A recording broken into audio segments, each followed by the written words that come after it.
tonight. So let's see here. So here's the agenda for what I plan to share tonight, and just say I'll start by trying to explain what carbon farming is and make connections between carbon farming and what healthy soil ecosystems look like. And then I'll also admit that it's not easy to explain what carbon farming is and carbon sequestration, and that has to do with the fact that it's almost invisible to us. It's something that's happening mostly in the ground under our feet. There is some science involved, but if you can walk away with one thing tonight, it's just know that building healthy soil in your garden is a direct action to not only reduce, but really reverse climate change. I'll also share with you carbon farming practices that you can do at home. A lot of these practices you'll be familiar with. Maybe we'll just throw a carbon farming lens to them. And also, because carbon farming is invisible or can feel invisible, I'm going to share 3 home soil activities that you can do to observe carbon and organic matter in your soil. These activities they're fun. They're really great for families that garden together. And the 3 that I'll share with you are really just a showcase of our brand new Healthy Soils Activity Guide, which has a total of 8 activities that you could do at home. After that, I'll share some soil data that we've gathered from a local urban farm that shows the potential of how carbon farming can have a real impact on reducing climate change. And then near the end, I will list out all the resources that StopWaste has been working hard to develop. Everything is free and available to everyone at all times, and I'll make sure those links are sent to everyone. And then at the end, we'll do Q&A, and we might be able to build in some time throughout to answer any pertinent questions that come up. So for folks who have or maybe haven't heard of carbon farming, all carbon farming really is building healthy soil by focusing on feeding organic matter to soil microbes. And healthy soil is an ecosystem, and organic matter is the food source for all the living organisms in that soil food web. I mean, soil is really a living creature, it's alive. You've probably heard that a teaspoon of healthy soil has over 1 billion different living organisms. And those microbes, the fungi and bacteria, they're constantly eating organic matter. They're constantly eating each other. They're growing in population. They're dying. The cycle of life and death is really important to that soil ecosystem, and all that decomposed organic matter, including the dead bodies of microbes in the soil themselves, it accumulates over time, and it creates a stable form of organic matter called humus, which is just packed full of carbon. So these microbes in your soil are highly dependent on healthy plant roots. During photosynthesis, plant leaves pull carbon dioxide in from the atmosphere. The plants split that carbon dioxide, they release some of the oxygen into the air, then they use the carbon to create sugars. And about 55% of those sugars are used to grow the plant itself, and the other 45% of the sugars are leaked out of the plant roots to specifically feed fungi and bacteria that purposely hang out around the root system. Those microbes, they're consuming those sugars, and in exchange, they're releasing plant nutrients like nitrogen right within the root zone. And it's that exchange between plant roots and the bacteria and fungi of the roots handing out sugars made of carbon that came from the atmosphere and exchanging them for plant nutrients. It's that relationship that provides the whole basis for carbon farming. So as plant roots are feeding microbes these sugars made of carbon, the microbes grow in population and they die in the soil eventually. And all of the carbon that was then within their bodies remains deep in the soil. That is carbon farming. This is carbon farming, using gardening practices that encourage that exchange between the plants and the soil microbes, pulling carbon dioxide out of the atmosphere and turning it into carbon that is stored deep in the soil. This picture that is on the slide here is called Serengeti in the Soil, for the reason that it illustrates just how much life is in the soil ecosystem. And if we neglect our soils, we're really neglecting an innumerable amount of living organisms, and we effectively shut down that exchange that happens between the plant roots and the soil microbes that leads to the carbon storage in soil. And by the way, I just want to add on that that exchange that I'm going to be talking about that a lot tonight, the exchange between plant roots and the fungi and bacteria in the soil, it provides about 80% of the nutrition that plant needs in order to grow. And the rest of it is coming from other happenings in the soil ecosystem.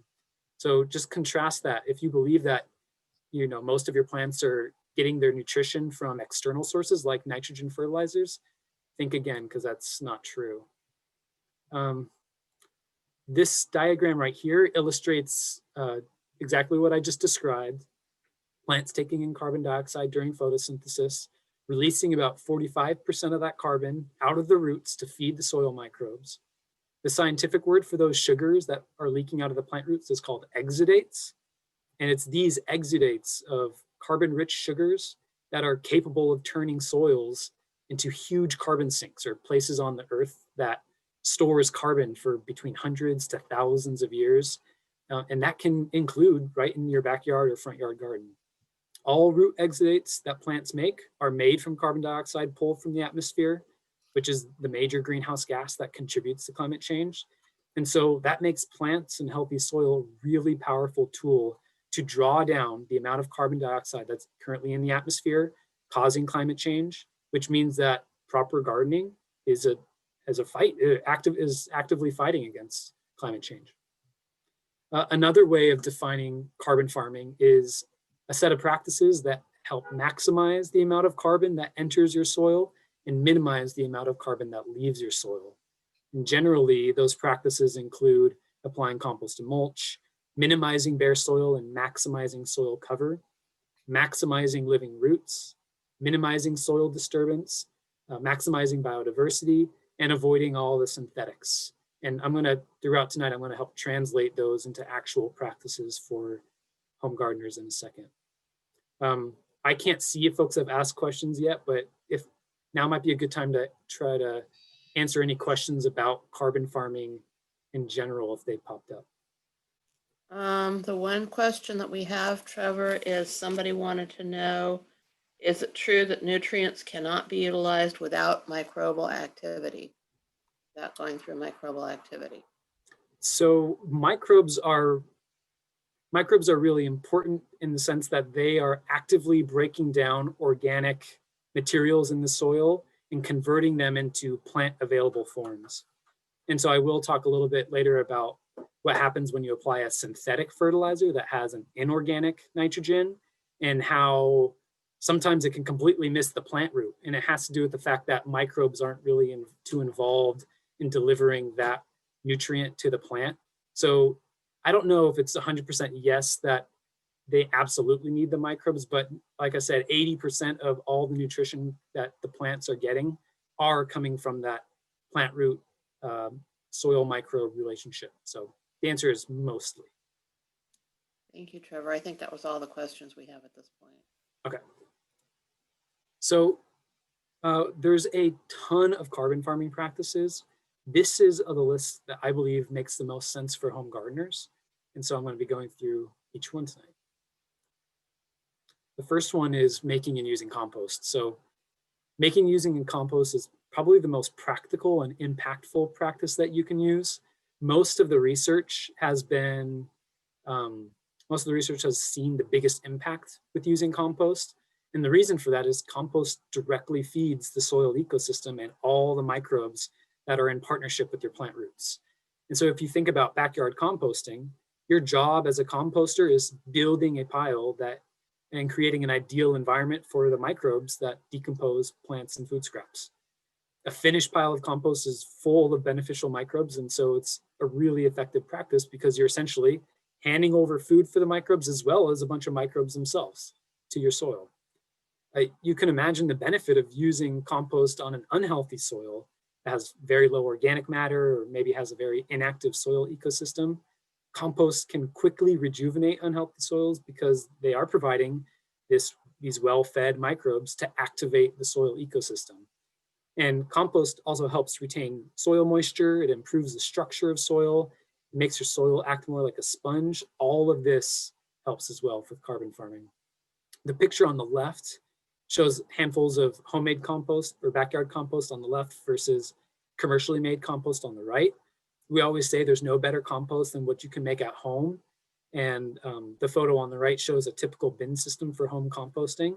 But if you're not a home composter right now, commercial compost is a great option. And I have some resources to share with you later about how you can obtain compost that way. And when you use compost, 99% of the time, you should always use it as a top dressing.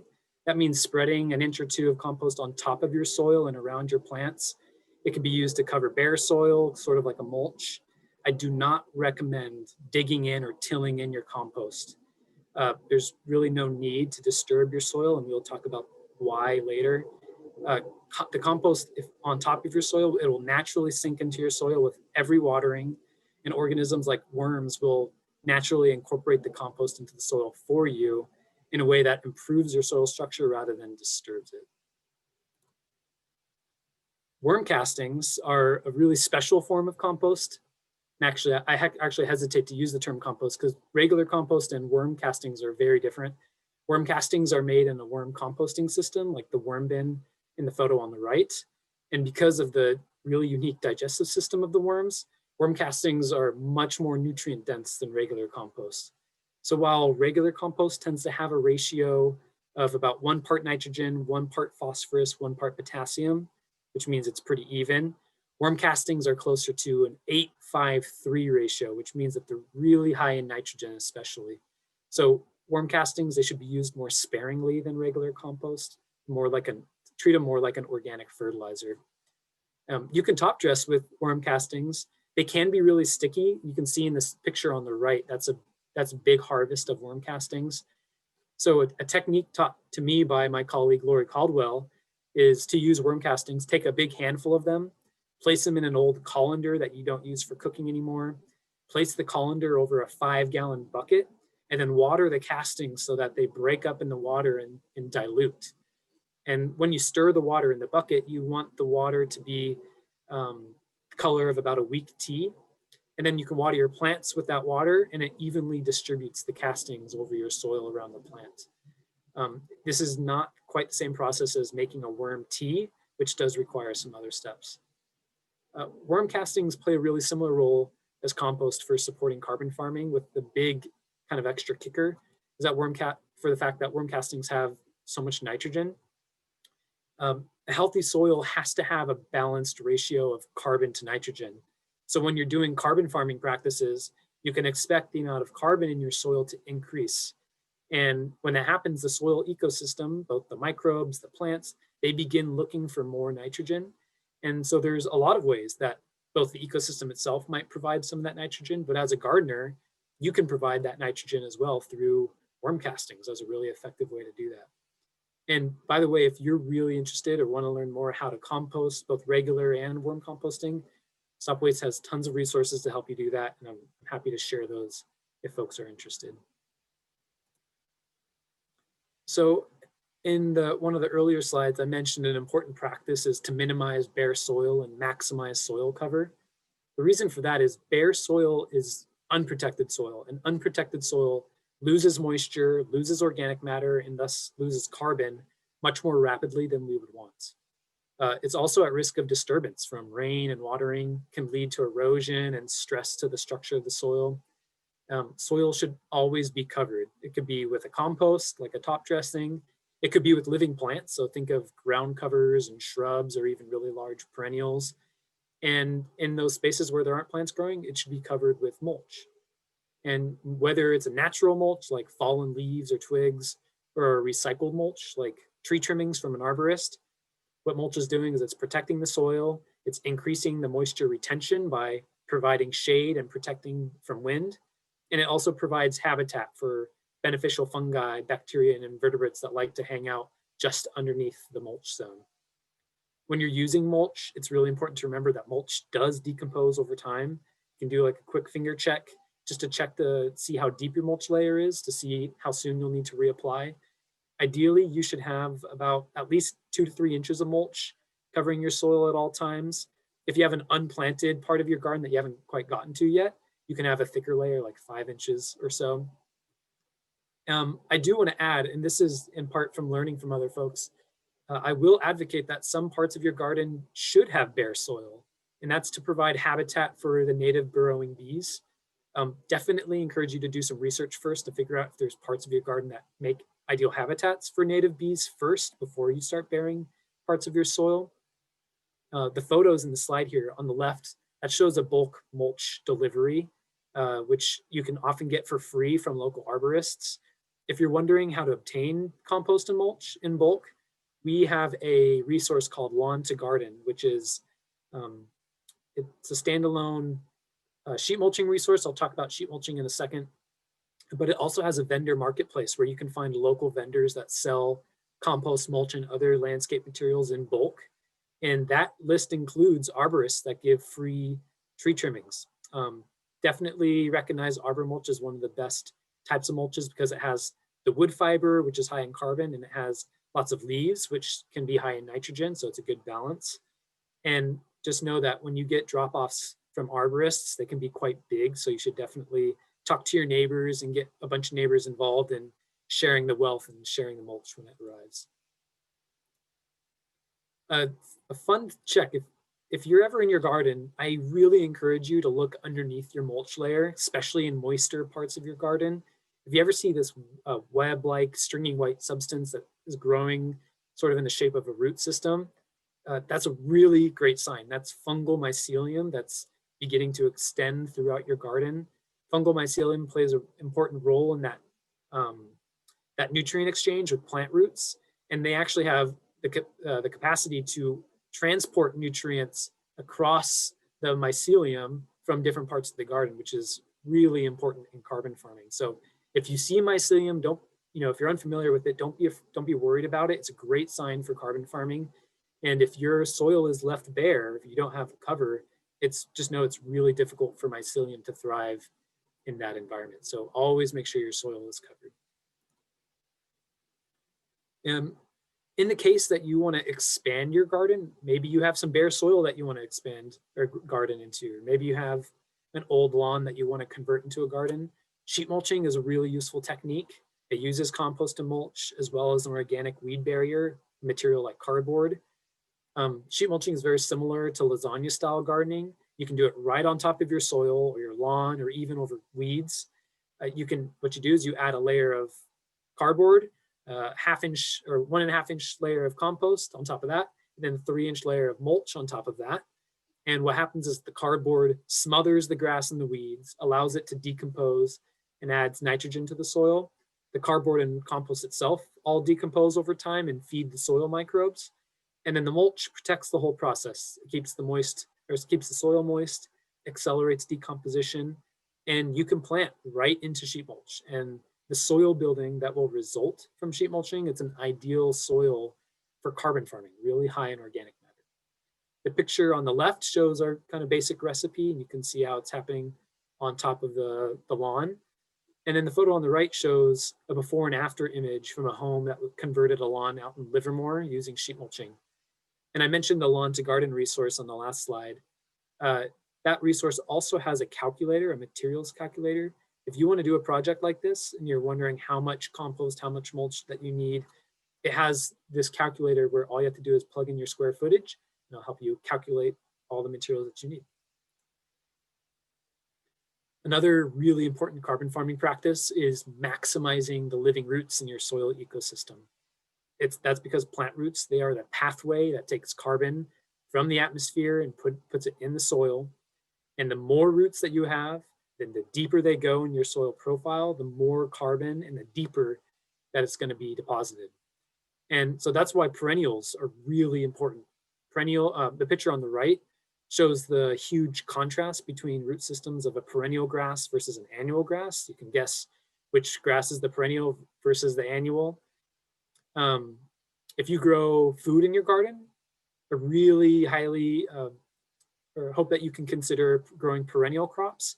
So perennial crops include things like artichokes, berries, even rhubarb, sweet potatoes, tree cabbages, collards, even like fruit trees, perennial herbs. There's a ton of perennial food crops that you can grow, and you can still interplant with your favorite annual crops. And actually, a lot of annual crops, they enjoy being planted near deeper rooted perennials. That's because the deep root systems of the perennials help mine for nutrients that tend to be found deeper in the soil, bringing those nutrients up and making them more available to those annual crops. And a lot of plant guilds, if you're familiar with plant guilds, a lot of them are built around that balance of interplanting with perennials and annuals. If you have a landscape garden, make sure that you're using perennial plants, especially native plants, as your keystone plants in your garden design. And make sure that you allow space that they need to grow to full size. If you're forced to prune back your perennials every year, maybe due to a size constraint, you're possibly stunting their root development. And then the next growing season, those perennials are going to be forced to allocate more of those sugars to regrowing its above ground structure rather than sending those sugars into the soil to benefit the root system and add carbon to the soil. So really make sure that you know how big a plant wants to get before you plant it. We say right plant for the right place in that circumstance. If you're growing food in your garden, cover crops are a really important important carbon farming practice. So food crops, they tend to be much more demanding of nutrients like nitrogen compared to other landscape plants. And so in a carbon farming garden, nitrogen amendments become extra important to maintain that balance of carbon and nitrogen in your soil. I mentioned worm castings as a great nitrogen amendment for your soil, and another option is growing cover crops. There's two categories of cover crops, grasses and legumes. Grasses are really great at feeding carbon to your soil, while legumes are great at feeding nitrogen. So legumes, they're one of those cool plant species that form special relationships with a specific set of bacteria that can take atmospheric nitrogen and fix it into a form that's available to plants in the soil. In the photo on the right, that's a fava bean root system, and you can see the little nodules that have colonized over the root structure. And those nodules, I mean, it's really amazing. Those nodules are a growth caused by the bacteria. And by the way, it's not a bad growth for the plant. It's a partnership between the plant and the microbes. These bacteria cause this growth. The growth entraps some nitrogen gas that was in the atmosphere that had filtered into the soil. And once it's completely covered by that node, that nodule, the bacteria begins converting it into a plant usable form. And just, there's a ton of different cover crops out there. My best recommendation to give folks are to look for California native varieties. And in general, with cover crops, when you use them a few weeks before you plant your food crops, you'll want to cut back your cover crops near the stem at the soil surface. Do not pull the roots out of the soil. You want the roots, especially if they're a legume like the fava bean, you want those roots with those nodules to stay in the soil and allow them to decompose so that that nitrogen becomes available to the rest of the ecosystem. And then all the material that you chopped, the green material up above the soil, you can use that as a mulch, or you can add it to your compost pile.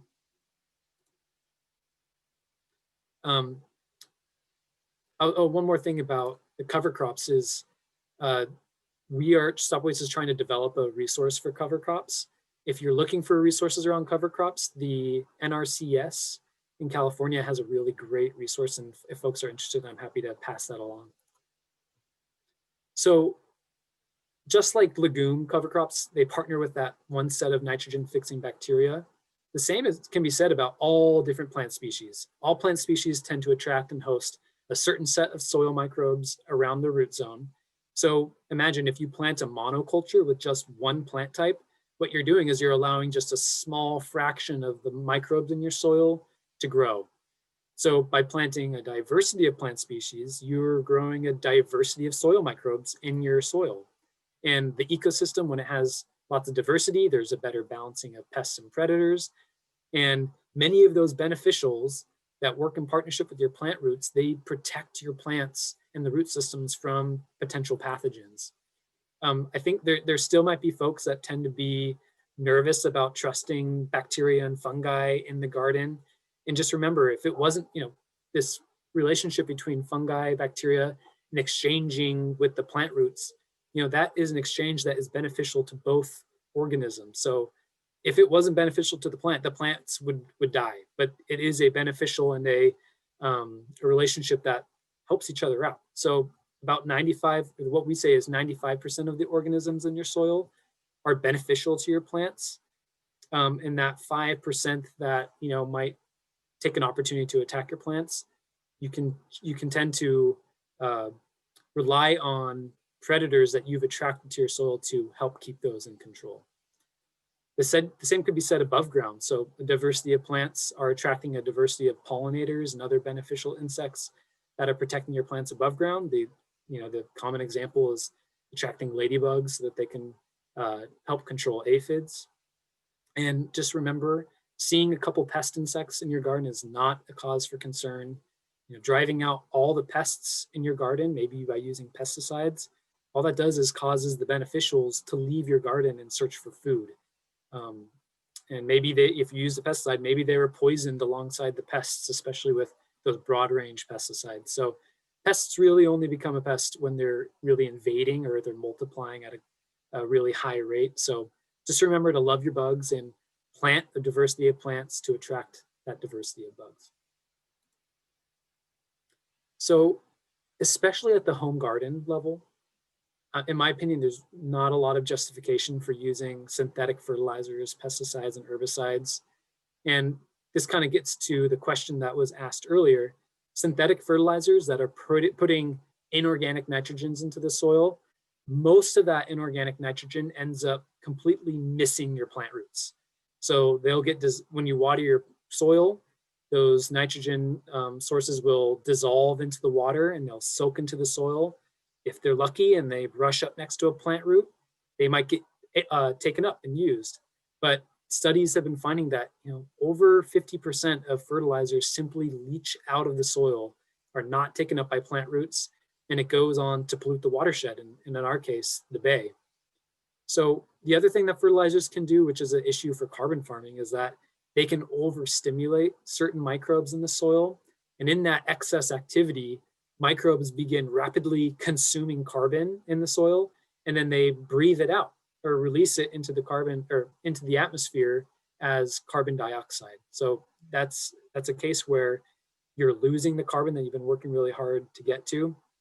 And that has been found in lots of studies across farms that use nitrogen fertilizers. They've found that nitrogen fertilizers do not help increase the amount of carbon in your soil. And in a lot of cases, it actually reduces the carbon in your soil. As for pesticides and herbicides, just remember, carbon farming is a result of healthy soil ecosystems. And pesticides and herbicides, they always kill more organisms than they're actually designed to. And so there's just too many opportunities for them to disrupt carbon entering the soil. And to top it all off, a lot of these products, pretty much all of them, are made with huge fossil fuel inputs. When you use them, they can release their own really powerful greenhouse gas called nitrous oxide, and that can totally offset your garden's carbon footprint.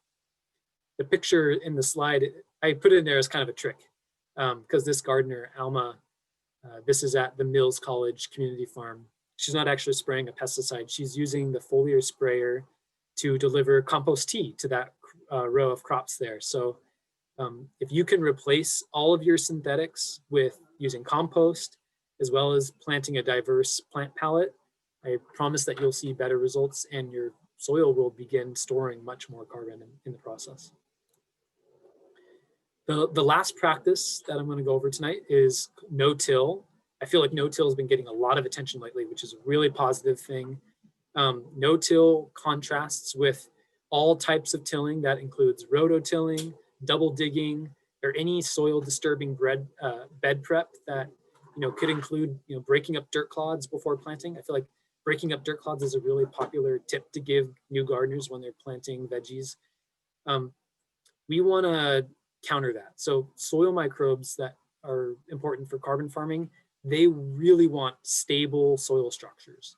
The photos that are in slides, those show soil aggregates, and aggregate's just a fancy name for a dirt clod. Think of dirt clods as the building blocks of your soil. They are naturally self-organizing in healthy soil, and they're the preferred soil structure for all the organisms and the plant roots in your ecosystem. When folks till, we till soil to aerate it and improve its workability. But in truth, air is already very capable of filtering through these two soils.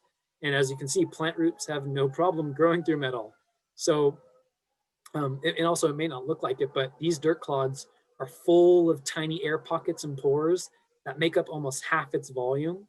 And you can even see, especially on the example on the right, you can even see worm tracks in that aggregate on the right, which are the little tiny holes that you can see. Tilled soil, it's tough because tilled soil that's loose, it feels good to the touch, but because it has no structure or stability, it's harmful to the soil ecosystem. Tilled soil, it doesn't hold on to moisture very well. It can break up fungi mycelium and suppress it. And it can also overstimulate bacteria with all that excess oxygen. And it can cause those numbers to kind of like rapidly expand and then collapse. And tilling soil can also cause compaction beneath the till zone. And it can even, in the worst case scenarios, especially if you're using rototilling, it can cause compaction in the subsoil, also known as a hard pan, which is very difficult to regenerate. So it's best to just avoid that at all costs.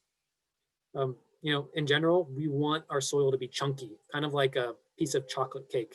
The dark color in these aggregates, that's a great sign that there's a lot of organic matter in that soil. Also means that there's lots of carbon. I think of dirt clods as like these biological cities where microbes and plant roots are growing, thriving, and doing their exchange in their natural habitat. So if I can sum up no-till, it's just don't needlessly disturb your soil. Of course, you can dig a hole if you're planting a plant, but rather than tilling for bed prep or rototilling a new garden, simply feed your soil with organic matter, like top dressing with compost mulch, and then let the soil underneath itself, let the soil underneath just organize itself. So those are the practices. Now I can maybe take a couple, if any questions came up, I can answer maybe 2 questions about any of the practices that I just discussed. Oh, you got more than 2 questions here, Trevor. Maybe we take 2 and then we can keep answer this one later. So that's a good sign. Going back to the beginning, there was a question about, is there a way to make compost and not attract ants? Yes. So when you troubleshoot your compost bin, ants tend to invade a bin when it's too dry. So a quick solution could be just making sure that there's more water. Adding more greens can sometimes help too, because greens are full of moisture. And ants, they will migrate out once the bin has been corrected. So yeah, an overly dry bin is typically the reason why ants have invaded a compost bin. Okay, 2 questions about high carbon, about mulching. And the first one is, I have heard that the carbon mulch bark can leach nitrogen, and another one was, I guess, a concern about putting mulch right up against a house and that encouraging termites. So I can give quick answers for both of them. I'll start with the up against the house. Always keep, I would say at minimum 1 foot, but maybe 1.5 feet or 2 feet is better. Always keep some separation between mulch and your house. Termites are a natural member of the soil ecosystem, and they most likely are already there, have always been there, and just haven't presented themselves as an issue. But mulch up against your house can be a potential pathway for them to get to your house. So that 1 to 2 foot gap between the mulch and the house, that's more than you need. And even a lot of like termite companies have been asked that question, and they seem to agree that as long as you have some separation, then you'll be protected. As far as nitrogen, so the answer is no, it's not a problem unless you somehow mulch gets tilled into the soil. When mulch is on top of the soil, it's not a problem. But if big chunky wood pieces or mulch gets into the soil, what happens are the microbes in the soil have to work really hard to decompose that piece of wood. And in order to decompose all that wood, which is full of carbon, they have to access nitrogen from somewhere. So it's called nitrogen drag. Basically, nitrogen drag only happens around the surface of the mulch. So if mulch is on top as a top dressing, as it should be, there's just a really small, a really small zone where microbes are using a little bit of nitrogen to help break down the mulch. It's effectively not an issue for your plants because it's well above your plant root structure, but it it can be an issue if somehow you're tilling in or mixing in the wood into the soil, because mulch has a lot of surface area, and so if a bunch of mulch gets mixed in with your soil, that's a lot of surface area that microbes are trying to decompose and consuming nitrogen. So you can avoid that by just making sure that your mulch always stays on top of the soil. Okay, and then can I just do one more quick one, because I think you Sure. already answered this one in the talk. I've mixed worm castings into water to make a slurry to help distribute it over the garden. Is that a good strategy? Yep, that's a great strategy. I mentioned the colander method where you pour water over worm castings in a colander. It's the same method, and yep, it works great. Okay, all right. So you want to go back to the talk now? We got a Sure bunch thing. of questions, but okay. We can, Well, yeah, and I'm more than happy to stick around afterwards to answer more questions too. okay. So of all these, I've talked about using all these practices, and you might be wondering, how can you tell if your soil is actually storing carbon? And in our project for carbon farming, we are using a soil lab to measure carbon in the soil. But as a home gardener, you do not have to feel like you need to do that. There are plenty of ways for you to measure carbon in your soil indirectly, just by making simple observations, just by looking at there's lots of signs of organic matter in your soil. So I'm going to share with you 3 home tests or home activities that you can do to make those observations, as well as see some other cool things about your soil.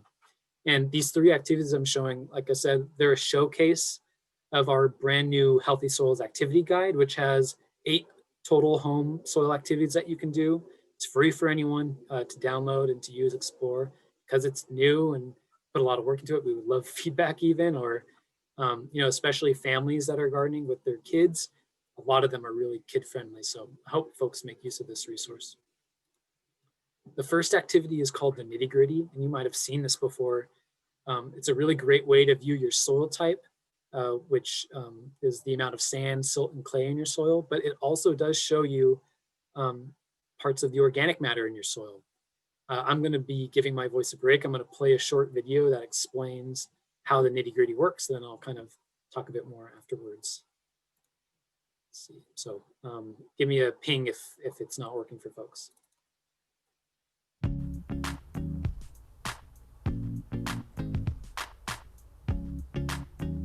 The plants in your garden depend on healthy soil. How well do you know your soil? No 2 soils are exactly alike, which makes your soil unique. Gardeners should get to know the texture, color, and smell of their soil. It's also important to know your soil type. There are clay, silty, and sandy soil types. A mixture of these is called a loamy soil. Each soil type behaves differently from the others, and all plants prefer certain soil types. As a gardener, you cannot change your soil type. But that does not mean you cannot improve your soil. You should always consider organic matter alongside your soil type. Soil type refers to the mineral particles in your soil, while organic matter gives soil its dark color and rich earthy smell. Clay soils are dense and feel smooth and sticky. They drain slowly, are more difficult to work, yet are packed with nutrients. Organic matter helps open up clay soils, providing space for air, water, and nutrients to flow and access plant roots. Sandy soils are lightweight and feel loose and gritty. They drain and dry quickly, leach out nutrients, yet are easy to work. Organic matter helps unite sand particles into a spongy texture, providing greater nutrient and water-holding capacity. No matter your soil type, organic matter improves your soil. The nitty-gritty is a tool that helps gardeners see their soil type. Use the nitty-gritty to see how much clay, silt, and sand make up your soil. To make a nitty-gritty, you'll need a trowel, a clear jar with a lid, and some water. Choose a central spot in your garden. Scoot aside mulch to reveal your soil, and use a trowel to dig at least 6 inches deep and place that soil into the jar. Fill your jar slightly past half full. Fill the rest of your jar with water and cap it tightly. Give the jar a good shake, making sure all of the soil mixes with the water. Lightly swirl the jar to help the soil settle evenly at the bottom, and place the jar on a flat surface. Sand, silt, and clay particles will settle at the bottom at different rates. This will help create separate layers that you can observe to identify your soil type. A layer of sand will settle immediately, followed by a layer of silt, finishing with a layer of clay. It will take up to a week for your nitty-gritty to completely settle, like the example on the right. While it's hard to tell in this video, the 3 layers will look very distinct. The layer of sand looks rough, while the layer of clay looks smooth. Organic matter floats to the top and gives the water a peaty brown color. What layer is the tallest in your nitty-gritty? Clay, silt, or sand? This is your soil type. Remember that you cannot change your soil type, but you can change how much organic matter is in your soil. Apply compost and mulch to add organic matter and build healthy soil in your garden. Okay, I hope people were able to hear that and see the sound. It wasn't too choppy. Just to quickly reiterate, when you do the nitty gritty, yes, it's great to show you your soil type. This example here, in the video it said that it's hard to see the 2 layers. This picture kind of helps give you another view of that. You know, this is a sandy clay. You can see the 2 layers very distinctly. And when it completely settles, all of this kind of peaty brown color that's floating in the water, that's dissolved organic matter. So this is one way to see how much organic matter is in your soil. And you know, if you're doing carbon farming practices, you can do the nitty-gritty once a year and see if every year that color brown gets darker and darker and darker. That means that you're, you know, increasing the amount of carbon that you have in your soil. I'm noticing the time that it's 7:45, so I'm going to kind of skip through some of these really quickly. Another activity is the worm count. It's an actual, field test used by farmers, and it's recommended by the NRCS to assess organic matter on farm soil. I have another video to show. I'm going to not show it just for time's sake to make sure we have more time for the Q&A. But the idea is that if you dig up a cubic foot of soil and you count the number of worms in your soil, worms are attracted to soil based on how much organic matter is available, as well as the moisture. So as long as you do it on a day where the soil is moist, the number of worms that you count in that cubic foot of soil can be an indicator of how much organic matter that you have. And soils with really high organic matter, really high carbon, could have upwards of 30 worms after doing the worm count. And soils that are really poor or have really low carbon and organic matter will have 3 or 4 worms or fewer. So the worm count, I used to be a elementary school garden teacher. This was a really great activity to do with students or with families. And it's an actual field test, like I said, that the NRCS recommends. The third test is called the slate test. It takes a little bit more setup than the other 2. You basically take an aggregate. The picture on the right shows 2 different aggregates. Both of those come from the same garden, Eden Garden out in Livermore. The soil on the right is from within the garden where they're doing carbon farming practices, and the soil on the left comes from outside the garden where it's there's just some annual grasses growing on it. And what you do is you fill up a jar with water, you place a net inside so that it's submerged in the water, and then you drop a soil aggregate or a dirt clod in that water, and you just make observations over time. And the picture on the left shows what happens after to those 2 different soils, the soil on the left and the soil on the right. After an hour, the soil on the right that has more organic matter and more carbon has held its form better. It hasn't fallen apart at all. Where the soil on the left that has less carbon, less organic matter, it's much less stable as it's absorbing water. Soil particles are breaking apart, falling off the aggregate, and altogether the soil is much less stable. And that's the only difference between those 2 soils is the amount of organic matter and carbon in them. So it's pretty cool.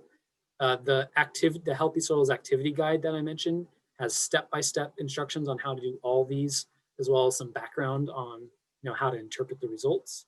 And I highly encourage folks to check it out.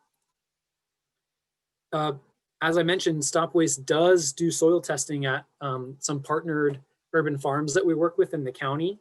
The whole point of this was for us to collect data, soil data from urban soils. Most of the data on carbon farming is mostly coming from rangeland or farmland and rural areas. So we wanted to make sure that urban soils, would have similar results.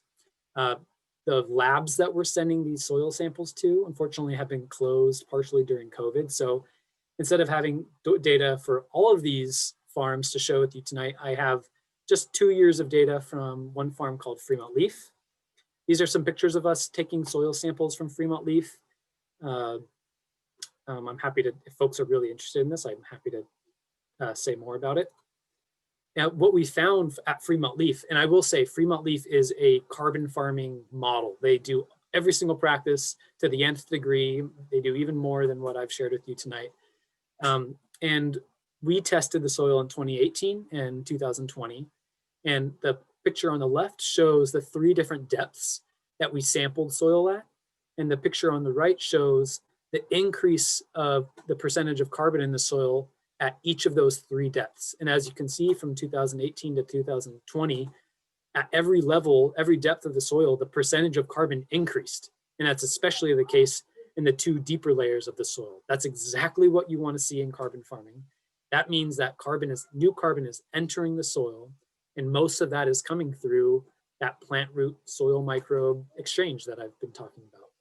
And if I calculate out, how much carbon that actually is and represented in that percentage, Fremont Leaf in their 1 acre site captured, or I should say pulled, about 47 metric tons of carbon dioxide out of the atmosphere and stored it in the soil, which is a really impressive number.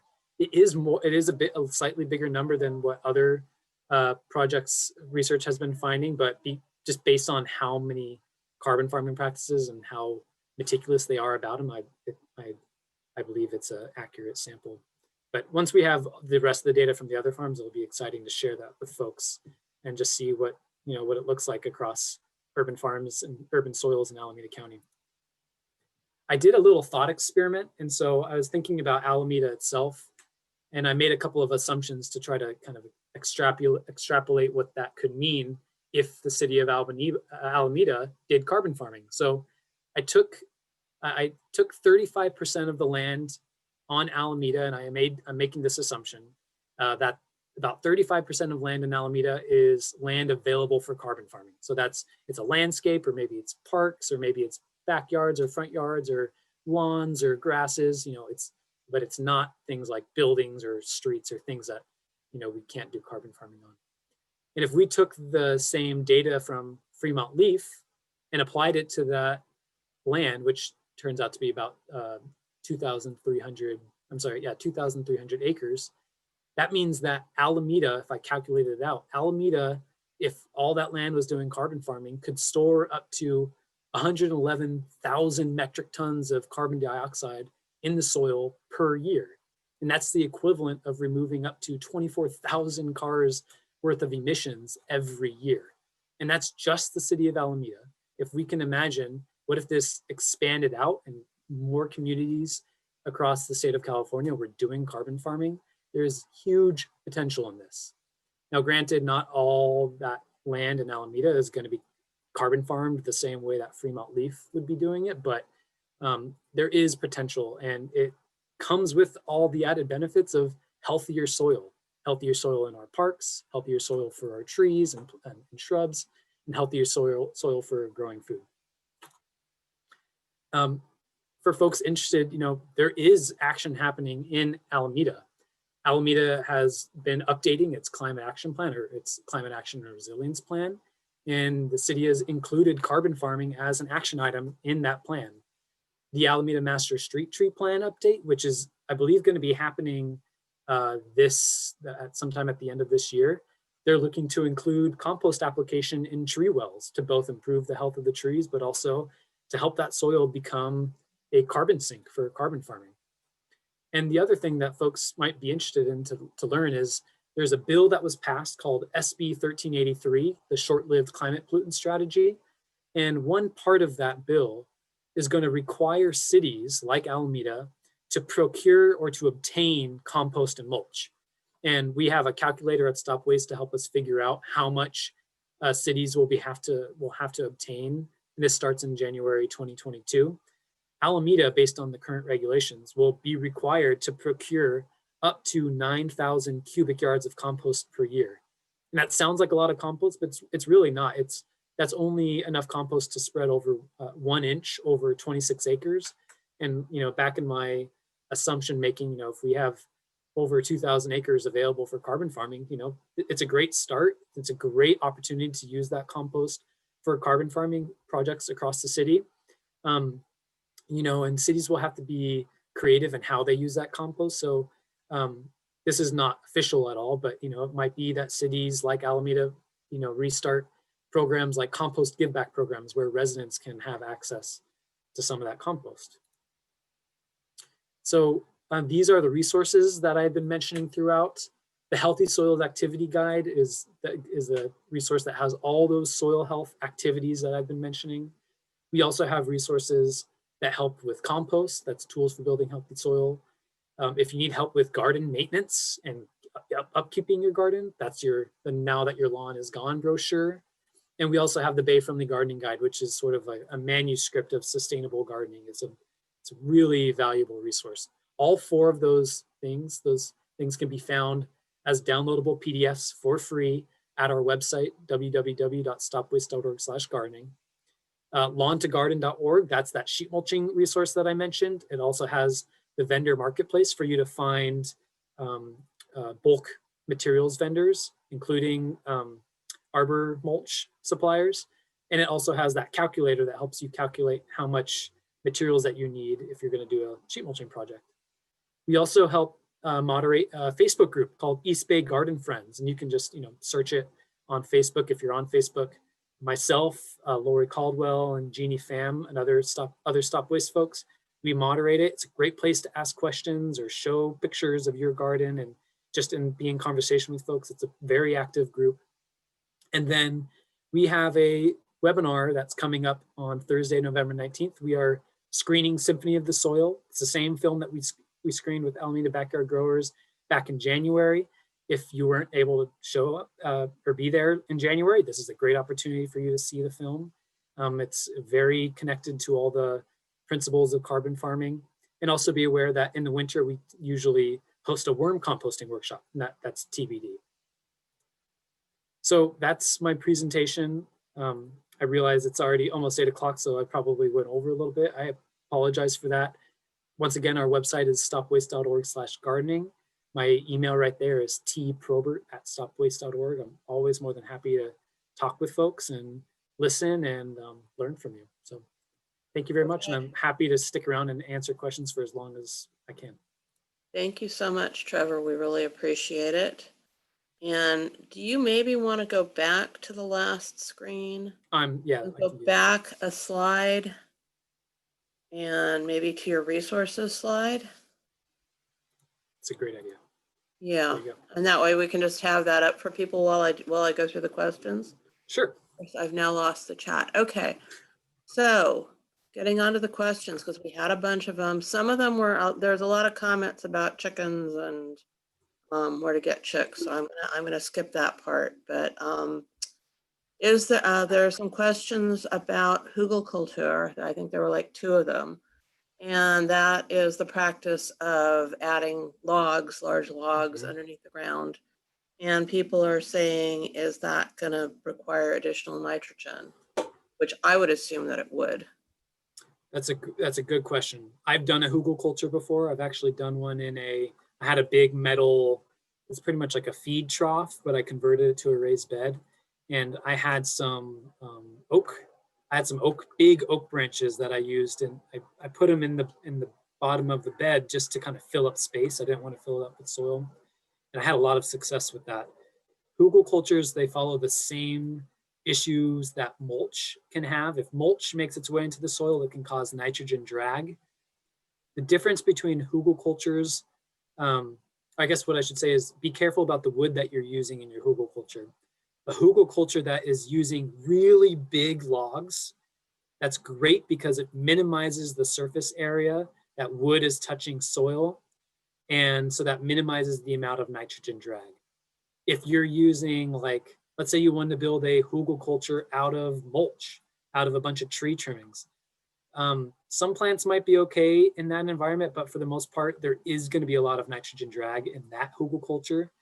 So for that nitrogen drag, it's all about minimizing the surface area that wood is touching soil. So with hugelkulturs, my recommendation is just use the biggest pieces of logs or wood that you can find for that. And hugelkulturs with those bigger pieces of logs, I've seen them be really successful. The nitrogen drag is not as much as you expect it, so I wouldn't worry about that. Thank you. I appreciate that. And then we had a number of questions around the no-till and the moving to the no-till. My one comment, my own personal comment that I'm going to throw in here is that if you have trees with tree roots, I have one neighbor who's got a black walnut, and the other one that's got a redwood.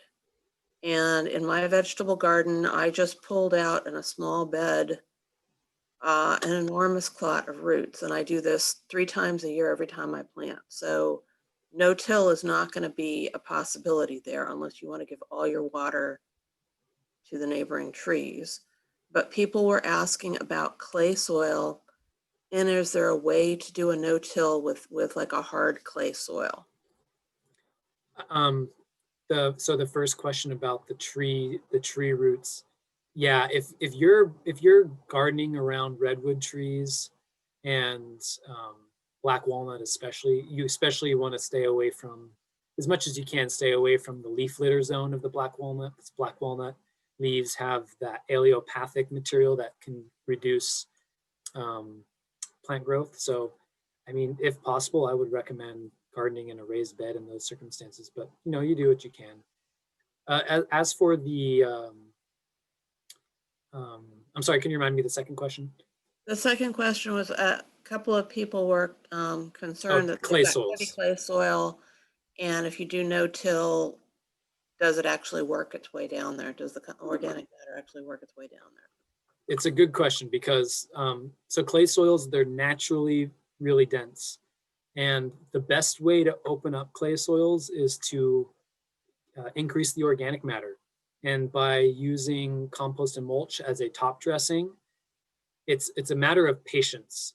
That organic matter will eventually make its way through the soil structure.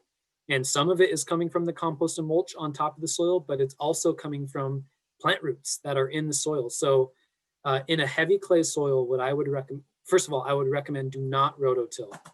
In a heavy clay soil that's prone to being compacted, if you rototill, yes, you're going to make a nice fluffy soil up top, but what you're actually doing is breaking up those aggregates. You're breaking up all of the soil pores that were already established, and beneath the till zone, you're going to be, as the blades of the rototill are cutting into the soil, it's actually pushing more soil down further beneath the till zone. And what you're going to do is create a hard pan. And that hard pan that's in the subsoil is going to restrict root growth. It's going to restrict water drainage, even worse than what you thought your clay soil was already doing. So the clay soil can be a really rewarding soil, but it requires just a lot of patience. So organic matter, compost and mulch on top, let that incorporate. And then the second thing that you can do is plant deep-rooted perennials. So there's perennial plants that have mining tap roots. California aster comes to mind. Mexican marigold, I believe, is also, maybe not Mexican marigold. I'll think of that. But California aster is one where it has a really deep taproot. That taproot is super strong. And as it grows, it's naturally lifting up soil and bringing it up to the surface. And so you're really banking on organic matter, plant roots, and all the soil ecosystem critters that are moving around in the soil to do the aeration for you. And for no-till, I would recommend people just trying it first before they go ahead and just kind of fall into the trap of using a tiller. So one other suggestion I would add is that there's a daikon radish cover crop that you can use. That will also, those big old daikon roots will go down into the soil, and they will help to break up some of the soil too. Yeah, I've done just Google searches of California natives with large roots. I think Mhm. something like that. You'll find a list. They're out there. Right, right. Um, and then I've got a question on safely incorporating chicken droppings into compost. Can they be safely incorporated into compost? Oh yeah, they are great for your compost. Just make sure chicken manure and other herbivore manures are really high in nitrogen. That's great. It's going to get your pile really hot, which is a good thing. You do need to make sure that you have enough carbon in your pile. So that means, making sure that you're storing dried leaves. You always want to match the chicken manure with a brown. Um, so, dried leaves, extra mulch that you might have can be a great alternative or can be a great partner with the chicken manure. And in the compost, the last stage of the composting process is curing. You will always want to cure your compost. Give it, when it's finished or looks nearly finished, always give it an extra month or two to kind of let it settle and mature. That is especially important if you're using chicken manure. So if you have chicken manure, I would actually bump up the amount of time that you cure your compost to at least 3 months, maybe even a little longer, depending on how much manure you added. So Trevor, that would be if you're doing a hot composting method. A lot of Oh, us if do it like a warm composting method, so kind of a long cure time anyway. yeah, yeah. Okay. I would be surprised if you're using chicken manure and you're not getting a hot pile or a warm pile. I'd be surprised. Yeah, no, that's true.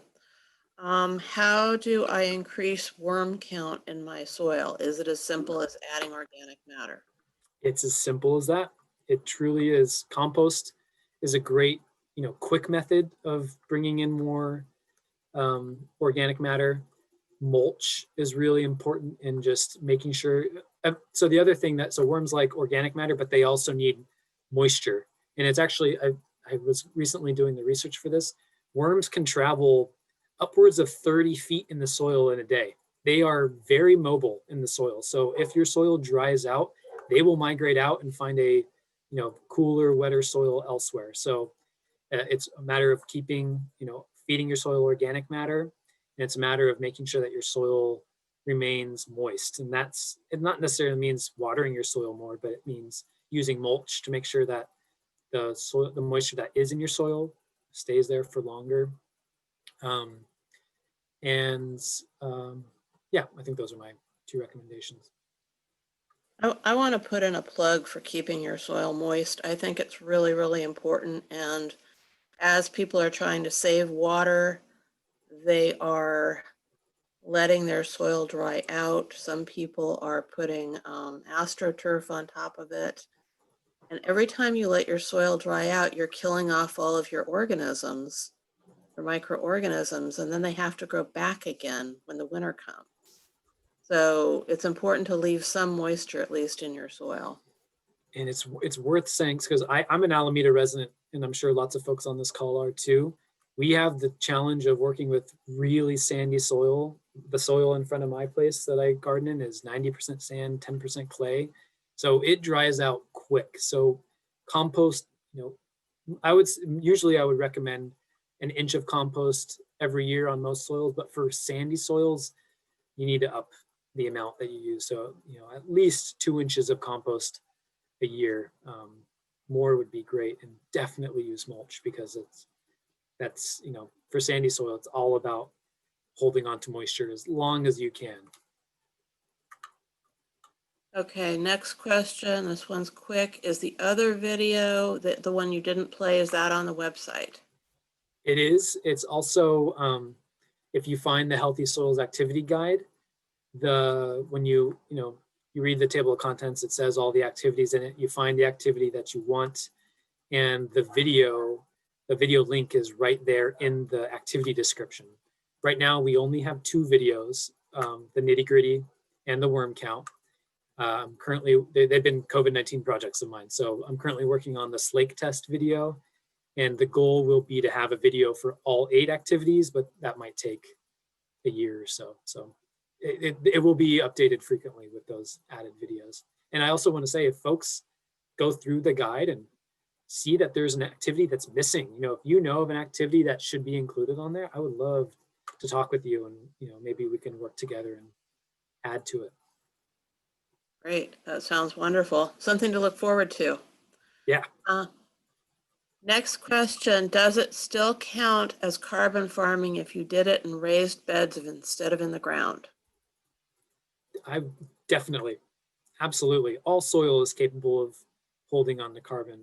You might hear folks say, one thing is carbon sequestration. The difference between carbon farming and carbon sequestration is carbon is truly sequestered when it's in the soil for hundreds to thousands of years. So, in a raised bed, if that raised bed eventually gets, pulled out, then it's potential that that carbon does escape back into the soil. And you might argue that that's not sequestration, but you can absolutely still carbon farm if you're a container gardener, if you're growing in raised beds, to a small, tiny degree, even if you're doing indoor potted plants. I mean, it's not to the same degree as the soil. When we're doing soil measurements, or if you ever hear about carbon farming data, it's always for soil in the ground. But don't count yourself out if you're growing in a raised bed. It's still, it could still be a sizable amount of your carbon footprint. On the same note, if you're throwing stuff in the green bin, is it still performing carbon sequestration, sending it off to municipal facility? Yeah. So the SB 1383 that I mentioned, how cities are going to be required to obtain compost every year. The city of Alameda will be getting the compost, a lot of it, from those municipal commercial compost facilities. I should put a plug in here that, the compost quality from those facilities is very dependent on whether or not we're putting the right materials in the green bin. If we're putting, all organic material in there, then the compost that comes from the commercial facilities is going to be really high quality. If people are throwing plastics and glass and metals in there, that's just contamination that they've got to screen out later. And, the worst case scenarios are things like pesticides or herbicides making their way into the compost. So, really make sure that as a home, within your neighborhood or network of friends, whoever it's important to advocate for clean compost and putting the right stuff into the curbside green bin, because it's going to be compost that cities are obtaining and starting in 2022. Right. Are there any sources for inexpensive worm bins? Oh yeah, my worm bin is just a plastic tote, like a plastic storage bin that you can get at any store. All you have to do is take that plastic storage bin, and actually I can go back to the worm composting and show that picture again. All you have to do is drill some air holes on the side and use some newspaper as bedding. Should be right. Now, I found when I did that it got to be too wet. Do you want some holes on the bottom too? If it's going to be out, I recommend no. And the reason for that is in a plastic bin, so a wood bin will have some ability to absorb excess moisture. A plastic bin won't. So you're right, there is risk of it getting too wet. Generally, the bigger the bin, the less risk you have of it getting too wet. A small bin can definitely get too wet too quickly, but there's some ways that you can pull out that moisture. I use newspaper, shredded newspaper, as my bedding. And if I can tell that my bin's getting maybe a little stinky, a little too wet, I just throw in some more newspaper. That newspaper will absorb a lot of the moisture. Then I pull that newspaper out and put in clean or dry newspaper. And I just keep doing that until the moisture level corrects itself. And just like I said, the bigger the bin, the easier it is for the moisture to kind of manage itself. It's incredible. The worm bin really has its own water cycle, because as moisture will evaporate from the worm bin, it'll collect at the lid, and then as it collects, it'll kind of rain back down on the lid. So that's how the bedding that's on top of the worm castings can kind of reabsorb some of that excess moisture. Okay. So I think we're going back to the soil here. What about coconut coir for moisture retention? There's a couple problematic materials that I would recommend avoiding. The coconut fiber, I don't have a lot of direct experience with it, so I might refrain from saying anything about it. Other things like cocoa holes, don't use cocoa holes. I mean, there's been so many cases of dogs sniffing around and, getting sick from the cocoa holes. Other things, the shredded redwood bark, which people call it gorilla hair. Definitely avoid gorilla hair. It's way too lightweight. Gusts of wind can easily blow it around and make a mess. And the worst case scenario could potentially be a fire starter because of how tindery it kind of is. And it also doesn't do a great job of helping kind of monitor or I should say, balance the temperature of the soil. A thing that mulch does really well is it helps, insulate soil at night, and it helps protect the soil from overheating during the day. Gorilla hair does not have that benefit. So yeah, those are the two that I would recommend staying away from. Okay, every time I ask you a question, about 3 more pop up. So we're probably not going to get through everything. Let me ask you just a few more questions. Sure. I have found that my use of so much mulch has led to high slug populations in spring and fall when it is wetter. Do you have any recommendations on how to balance the use of mulch without creating such optimal slug habitat? Let's see. I haven't had that issue. I wonder, my question would be how thick of a mulch layer they have. If they're approaching, upwards of 6 inches, and that mulch pile is getting really, really moist and staying moist for a really long time, they might have some other issues, some drainage issues or something. If that happens to be in a shady part of the garden, I would really recommend cutting down how much they're watering that part of the garden. But slugs, if I have a slug issue, I've done beer traps before, where you take a cup of beer, like a bowl, and you fill it with some old beer. And, I mean, it's kind of sad, but the slugs will just attract to the carbon dioxide that's coming from the beer, and they kind of drown themselves. It's kind of sad, but if you can't avoid that, then that's sort of the natural solution I use for excess slugs. Other than that, I'm not really sure, because I've never come across that issue. Okay, I think maybe there weren't as many as I thought. Maybe it was just the way that it was telling me that I had 14 more questions. I think we've got one more question, and then we can call this a wrap. Are you aware of any larger scale carbon farming initiatives in the Bay Area, e.g. in agriculture rather than residential? It's really started in agriculture, and my job has been to try to bring it to the residential audience. It's fairly new to residents, but for the agricultural sector, especially in California, it's been going strong for about 10 years now. And statewide, the state has the California Department of Food and Ag has its Healthy Soils program, and that program provides funding sources for farms and ranches that want to do carbon farming. And here in Alameda, and also across the state, are resource conservation districts. In Alameda, we have the Alameda County Resource Conservation District. StopWaste, we partner with them all the time.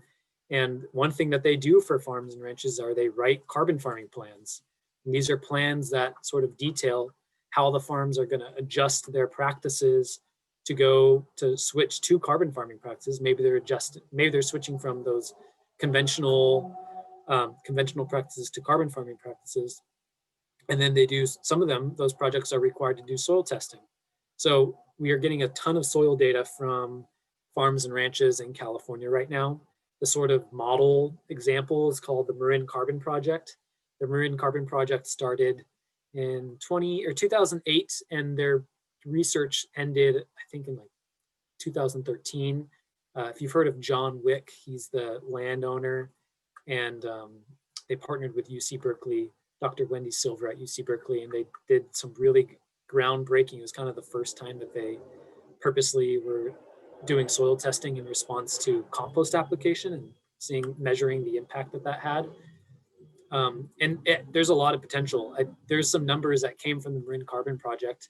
if half of the rangeland in California applied compost as a regular practice, it was estimated to sequester enough carbon every year that it would equal the total amount of carbon emissions from both the commercial and commercial and residential energy use every year. So it was an incredible amount of carbon.